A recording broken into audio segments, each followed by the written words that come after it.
তাহলে আমরা বুঝলাম যে একটা তদবির করতে গেলে, একটা তদবির লিখতে গেলে এত কিছু জিনিসের প্রয়োজন। আমরা কোন দিনে তদবির করছি, কোন ঘন্টায় তদবির লিখছি, কোন সময়ে তদবির লিখছি, কার জন্য তদবির করছি, কোন কাগজে তদবির করছি, কোন কালি দিয়ে তদবির করছি, এতগুলো প্রয়োজন। এরপরে একটা ফাইনাল একটা কাজ হবে।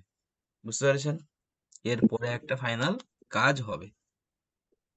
এই যে আমি যে সময়গুলো বললাম, যে এই সময় বিচ্ছেদ করা যাবে না, এই সময় বশীকরণ করা যাবে না, বা এই সময়েতেই বিচ্ছেদ করতে হবে, এই সময়তেই বশীকরণ করতে হবে, এই কথাগুলো বাদে অন্য কোনো সময় যদি আমরা তদবির করি, তাহলে আমাদের তদবিরে কোনোভাবে আমাদের কাজ হবে না। ঠিক আছে? এগুলোর সাথে সিতারার সাথে যে সমগুলো আছে, সিতারা যে সময় হাকিম থাকে সেই সময় আমাদের কাজ করতে হবে, এবং যার সিতারা যে সময় হাকিম থাকে তার সাথে সেই কাজ করতে হবে। হয়তো বলবেন, হুজুর আমরা তো এতদিন কাজ করে আসছি, রুগী তো আর বলে আসে না, যখন তখন রুগী চলে আসে। আপনি একটা সিস্টেম তৈরি করেন, যখন আপনার কাছে, যখন বিচ্ছেদের সময় যদি কেউ বসুকন্ধা রুগী চলে আসে, আপনি তাকে ছোট একটা কিছু দেন, দিয়ে বলেন যে আপনি অমুক সময় আসেন। আপনি তার মেজাজ বার করে, তার সময়, তার সিতারা অনুযায়ী তাকে একটা লিখে দেবেন যে এই সময় আমি আপনার কাজ করব, আমি অমুক দিনে এসে আমার কাজটা বা আপনার কাজটা আপনি নিয়ে যাবেন। এখান থেকে দুটো ফায়দা হবে। এক তো রুগীর কাজটাও ভালো হবে, বা আপনার সময়টাও বাঁচলো, আপনি ঠান্ডা মাথায় কাজ করতে পারবেন। মুদাব্বির যদি ডিপ্রেশনে কাজ করে, সে রুগী কিন্তু কাজ হবে না। কেন? মুদাব্বিরের চিকিৎসকের ভালো খারাপ মানে শুভ অশুভ নির্ভর করে রুগীর উপরে প্রভাব পড়ে, রোগীর সুস্থতার দিকে প্রভাব পড়ে। মুদাব্বিরের চিন্তা চেতনা যদি খারাপ থাকে, মুদাব্বিরের চিন্তা চেতনা তদবির লেখার সময় যদি অন্যমনস্ক যদি হয়ে থাকে, কিন্তু যে ব্যক্তির কাজ দিচ্ছে তার কিন্তু কাজটা অতভাবে হবে না। সবসময় খেয়াল রাখবেন, মুদাব্বির যে কাজ করবে তার মস্তিষ্ক, তার চিন্তা চেতনা একেবারে ঠিক থাকতে হবে। যখন একেবারে ডিপ্রেশনে থাকবেন তখন কাজ করবেন না, উঠে যাবেন। কিন্তু যতক্ষণ কাজ করবেন সহিভাবে সঠিকভাবে আমাদের কাজ করতে হবে। এবং আমরা তার আজ থেকে বুঝলাম বিচ্ছেদের খাস দিনগুলো, এবং বশীকরণের খাস দিনগুলো, এবং বশীকরণের খাস সময়গুলো। এই সময় ছাড়া অন্য কোনো সময় আমরা কাজ করব না। ঠিক আছে হজরত? সবাই বুঝতে পেরেছেন? এই যে এতদিন ধরে যে জি হুজুর, এটা বুঝতে পারলাম কিন্তু এটা বুঝতে পারলাম কিন্তু যেদিনে লিখবো ওই দিনে কি কাজটা করতে হবে? ব্যবহারটা কিভাবে করবো? না না না, ব্যবহার দেরি হোক, ব্যবহার পরের দিন হোক, 4-5 দিন দেরি হোক, সমস্যা না। কাজটা কিন্তু ওই দিনে করতে হবে। ব্যবহারটা যে কোনো দিনে ব্যবহারটা যে কোনো দিনে করলে হবে? হুম হুম, ব্যবহার যে কোনো দিন করা যাবে, কিন্তু কাজটা ওই দিনে করতে হবে। ঠিক আছে তো? মানে ওই সময় রেডি করে রেখে দিতে পারি। হ্যাঁ, ওই সময় রেডি রেডি করতে পারেন। আপনার আরেকটা কাজ করতে পারবেন, কি জানেন? আপনারা এখান থেকে যে আরেকটা ফায়দা বললাম, যে রুগীর কি সরঞ্জাম লাগবে এটা আপনি রুগী আগে থেকে বলে দিলেন, কি হাদিয়া লাগবে সেটাও বলে দিলেন, 5 টাকা নেন, 10 টাকা নেন, 2 টাকা নেন। এবার আপনার মনের মধ্যে একটা খিটখিট থাকবে, টাকা দেবে, কি দেবে কি জানি, এত কষ্ট করছি, এই যে মনের মধ্যে যে একটা জল্পনা কল্পনা, এই যে একটা থাকবে, এটা কেমন একটি, ঠিক আছে? এরপরে যে রুগী কাজ দেবে সে একটা ডিপ্রেশনে থাকবে, কাজ হবে তো, কাজ হবে তো, কাজ হবে, এই যে চিন্তা থাকবে। আপনি রুগীকে একটা ফার্স্ট ক্লাস একটা কথা বলে দেবেন যে তোমাকে এতটা পরিমাণ বিশ্বাস করতে হবে, তোমার বিশ্বাস থাকবে যতটুকুন, আমার এই তদবিরের কাজ হবে ততটুকুন। তোমার বিশ্বাস যদি থাকে আল্লাহর প্রতি, কাজ করার মালিক তো ক্ষমতা তো আমার কিছু নেই, আমি শুধুমাত্র চেষ্টা করব, আর যদি চাই আমি কাজ দেব। হয়তো বলবেন যে হুজুর, তাহলে আমরা যে সময় কাজ করি আল্লাহ চাইলেই তো আল্লাহ কাজটা দিতে পারে, তো একটা প্রশ্ন থাকে না যে আমি সেটা আমরা এত কেন কিছু মেনে চলবো, সেটা আল্লাহ দিতে পারে। আমি যদি বলি যে আমার আমি আমি আমার যে ধরো আমার আমার ধান, আমার বাড়ির ধান আমি মাঠে না ছড়িয়ে, ধান তো আল্লাহ ফুলিয়ে দেয় না, ধান কি করে? আল্লাহ তো ধান ফুলিয়ে খড় মানে সিজ হয়ে খড় হয়ে ধানে ঝাড় হয় না। আমি যদি বলি যে ধান তো আল্লাহই দিচ্ছে, আমি এই ধানটা মাঠে না ছড়িয়ে আমার বাড়ির ছাদের উপরে ছড়াবো, টিনের উপরে ছড়াবো, তাহলে আল্লাহ তো দেবে না। তা আপনার কি মনে হয় ধান কি হবে? আপনাকে পাগল বলবে একটা। এরকম অনেকজন প্রশ্ন করে যে আর কাজ তো আর এতদিন কাজ করে আসছি। না, আপনার ভুলের কারণে এদিক ওদিক লেগে গেলেও কি একটা দুটো হয়ে যায়, কিন্তু আমার বাকি 10টা কাজ হয় না। ঠিক আছে হজরত, বিষয় হচ্ছে, তো আমাদের কাজ এই সময় করতে হবে। হ্যাঁ, যে হাদিয়ার বিষয়, এটা আপনারা কথা বলে নিয়েন। রুগীকে এরকম বলবেন যে তোমার বিশ্বাস হবে যতটুকুন, তোমার কাজও হবে ততটুকুন। আর বিশ্বাস যদি হয় 50%, হবে কি হবে না, তো কাজটা ওরকমই হবে, হবে কি হবে না এই দুটোর মধ্যে আটকে থাকবে। ঠিক আছে, আরো আরো হাদিয়ে দেবেন, তাও আবার কাজ পুরো হবে। তো আরেকটা বিষয় হচ্ছে হজরত, রুগী এরকম বলবেন যে একটা গ্লাসের পানিতে তুমি যখন 1 গ্লাস পানি নিচ্ছ শরবত করার জন্য, মিষ্টি পানি করার জন্য, যখন তুমি চিনি নিয়ে অথবা মিষ্টি নিয়ে ওখানে দিয়ে গুলছো, তোমার বিশ্বাস কি যে আমি এই চিনিটা গুলেছি? চিনি কি দেখা যায়? চিনি তো দেখা যায় না, কিন্তু বিশ্বাসটা কি থাকে যে এই মিষ্টি হয়ে গেছে। চায়ের মধ্যে আমরা তো চিনি দিই, চিনি দিলে কি হয়? আমাদের বিশ্বাস কি চিনি কি দেখা যায়? চিনি তো দেখা যায় না। আমাদের বিশ্বাস কি মানে কি মিষ্টি তৈরি হয়ে গেছে। আবিষ্টিকে ঠিক তোমাকে এরকম বুঝতে হবে যে যে গ্লাসে চিনি যেহেতু দিয়েছি মিষ্টি হয়েছে, তদ্বির যেহেতু করেছি কাজ ইনশাল্লাহ হবে। এই বিশ্বাসটা যখন আনতে পারবে, তখন তোমার তদবিরের কাজ হবে। আর বিশ্বাস ভরসা আল্লাহর উপর না থাকলে কখনো কোনোভাবে কাজ হবে না। বশীকরণ ক্ষেত্রে আমাদেরকে এই দুটো জিনিস খুব খেয়াল রাখতে হবে, যে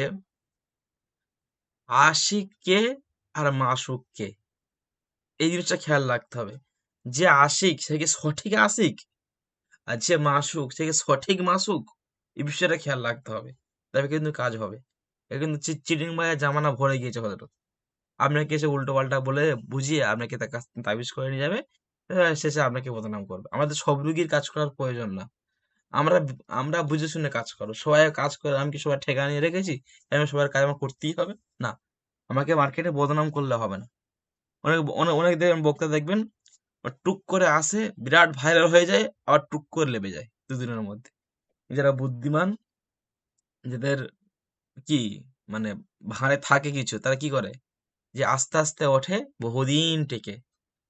আর যারা ওই অল্পতে পেকে যায়, টুক করে পড়ে যায়। ঠিক আছে, তো বিষয় কথা হচ্ছে হজরত, যে আমাদেরকে তদবিরের কাজ বেঁচে শুনে করতে হবে। সবাই কেন তদবির করব? আপনার কাছে কেউ এসছে, এসে বলছে আমার মেয়ে 10 বছর ধরে একটা ছেলেকে অনেক ভালোবাসে, তা এখন মেয়েটা ছাড়ছে না, থাকছে না, এখন মেয়েটার বিয়ে দেবো, কি করবো হুজুর, একটা তাবিজ দিন। ও বলেন তো 10 বছর কি করছিল? এই 10টা বছর কি করছিল বলেন? আপনি যদি এখন তাবিজ দেন, তার কি করে কাজ হবে? সে তো তার সাথে একেবারে স্বামী স্ত্রীর মতো থাকে, এক ঘরে থাকে, এক বাড়ি থাকে, কিভাবে বলেন তো বিচ্ছেদটা হবে? কোরআন শরীফটা কি কোনো জাদু মন্ত্র? সব কাজের একটা সিস্টেম আছে, নিয়ম আছে। কোথায় কি কাজ করতে হবে, কোথায় কি তদবির দিতে হবে, কোথায় কি কাজ করতে হবে, এরকম একটা বিষয় থাকে।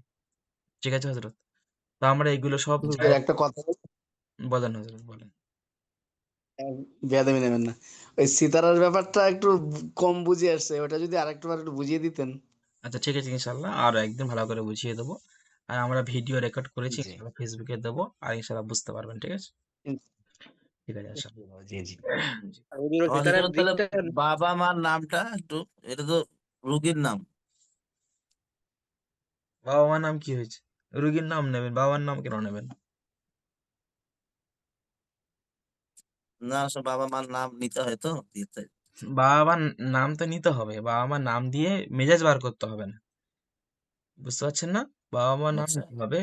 আচ্ছা। হ্যাঁ, এবার আমরা তো বশীকরণ ক্লাসে যখন যাব, তখন বশীকরণ সম্বন্ধে আলোচনা করব। জি যখন বিচ্ছেদ ক্লাসে যাব, তখন জি বিচ্ছেদ জি। সম্পর্কে আলোচনা করব, তখন যে বিষয়টা সামনে আসবে সে বিষয়ে আলোচনা করব।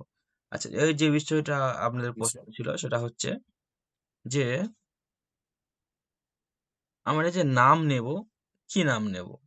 ধরুন কারণ কারোর নাম আছে, যে কার নাম ধরুন সালমান, কার নাম কি আছে, ধরুন কার নাম আছে সালমান, আচ্ছা। তো তার আগে পরে ধরুন অনেক কিছু আছে, আব্দুর রহমান বিন অমুক তমুক হ্যান ত্যান সালমান, আবার বিন আজহারি মাঝহারি হ্যান ত্যান অনেক কিছু, অনেক বড় আছে। এমন রকম যে আমি কোনটা নেবো আর কি, একটা বিভ্রান্ত পড়বেন না। এরকম আমার অনেকের নাম থাকে যে আব্দুর রহমান, কারো নাম থাকে মোহাম্মদ উনাইস, মোহাম্মদ মিজান, আমরা যে তোমার নাম আছে যে এমডি আব্দুর রহিম, এই যে এমডি রবিউল হোসাইন, এই বিভিন্ন রকম নাম আছে। আবার এখানে ধরুন নাম আছে মাওলানা খুরশিদ আলম রেজভি সাহেব।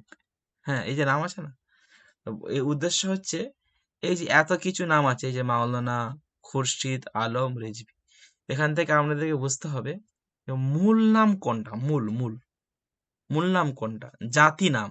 যে আল্লাহ সিফাতে নাম আছে না অনেকগুলো, 99টা, জাতি নাম আছে কি একটা, সিফাতে নাম অনেকগুলো।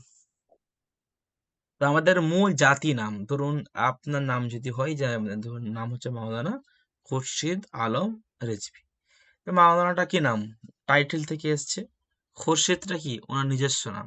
আলমটা হচ্ছে কোনো মানে পদবি থেকে এসছে। রেজবিটা হচ্ছে মাসার কোনো জায়গা থেকে এসছে। তার মূল নাম কোনটা? খুরশিদটা মূল নাম। বুঝেছেন হজরত? এই এরকম বিষয়টাকে আমাদেরকে মাথায় রাখতে হবে। মাথায় রেখে আমাদেরকে মূল নামের প্রথম অক্ষর নিতে হবে। আচ্ছা, আর একটা প্রশ্ন, আপনারা এখন এখন আমাদের মাথায় নেই, পরে আসতে পারে, হয়তো এর আগে ছাত্ররা করেছিল। অনেক ক্ষেত্রে অনেক হিন্দু ভাই মুসলমান ভাইদের নাম দেখবেন যে আলিফ থেকে ইয়া পর্যন্ত এর মধ্যে নেই। দেখবে যে আলিফ থেকে ইয়া পর্যন্ত এর মধ্যে ভাইদের নাম নেই বা বোনেদের নাম নেই। দেখবেন সেই আমরা যে উর্দু যে আমরা পড়ি না, কাপ গাপ, এই যে গাপ যে উচ্চারণগুলো হয় আর কি, বা ডা ড, এই উচ্চারণগুলো যেগুলো হয় আর কি, এই উচ্চারণ দিয়ে নাম হয়। হ্যাঁ, হুম, গাফফারের গাফ। হ্যাঁ। তো এই বিষয়গুলো আর কি যখন যখন হয়, এখানে বেশি মানে হিন্দু ভাইদের দেখি বেশি আসে আর কি, ওনাদের নামগুলো শক্ত শক্ত হয়। তো তখন আমরা কি করব, প্রথম নাম দিয়ে যদি না থাকে, আমরা দ্বিতীয় নাম ট্রাই করব, দ্বিতীয় অক্ষর ট্রাই করব। প্রথম অক্ষর যদি না থাকে, দ্বিতীয় অক্ষর ট্রাই করব। দ্বিতীয় অক্ষর যদি না থাকে, তৃতীয় অক্ষর ট্রাই করব। কিন্তু আমার 1 থেকে 2 এর মধ্যে হয়ে যায়। তো এটা মানে 1 লাখের মধ্যে একটা হয়, সবার ক্ষেত্রে না সেরকম যেমন হয় না। সৌদি আরবের একটা মার্কেট আছে পান্ডা, কিন্তু হুম, আরবি হরফ কিন্তু পান্ডা নাই, পা নেই, দিয়ে দিয়েছে বান্দা, জি জি, বান্দা পা দিয়েছে। আছে, হ্যাঁ, পে এই আছে, পেটে।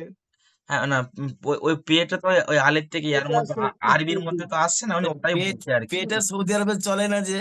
হ্যাঁ হ্যাঁ হ্যাঁ মোহাম্মদ গালিব, গালিব, মোহাম্মদ গালিব যে হ্যাঁ, শব্দটা আছে এটার মধ্যেও তো নেই নেই, পড়ে না। হ্যাঁ, এই যে মোহাম্মদ মোহাম্মদ গালিব যে গইন আছে না, এই মোহাম্মদ গালিব ধরুন আপনার গইন আছে, গইনতের মধ্যে তো আছে। আর ধরুন আমি গয়না আছে, ধরুন অন্য গয়না আছে, অক্ষর যেটা বলছে ওই যে পা পা, এই যে পা দিয়ে যদি কার নাম হতে পারে, এই যে এরম যে হতে যেটা পারে। হিন্দুদের পাপন হ্যাঁ হ্যাঁ নাম থাকে। পাপন, পিন্টু।